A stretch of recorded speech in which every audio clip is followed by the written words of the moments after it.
I have an easy recipe for all you frozen dessert lovers out there. There's nothing better than mixing chocolate ice cream and an espresso Grand Cru to really get your mouth watering. Let's do it. To begin with, make sure that you have everything that you need.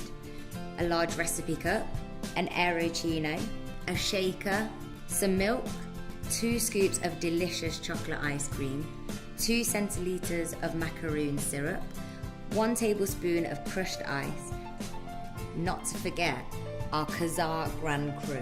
This will bring the intensity to this recipe. Pour some chilled milk into your aerochino. Turn it on cold and wait until you obtain a creamy froth. In the meantime, prepare 2 espressos using the 2 Kazar Grand Cru capsules. Pour both cups of the Kazar Grand Cru into the shaker. Add your 2 scoops of chocolate ice cream. Give it a really good shake. And then pour the crushed ice into a separate glass. On top of that, add your delicious mix of chocolate ice cream and coffee. Finally, place that milk foam until you fill your glass. Et voila!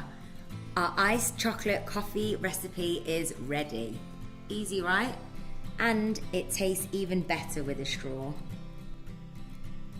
Enjoy!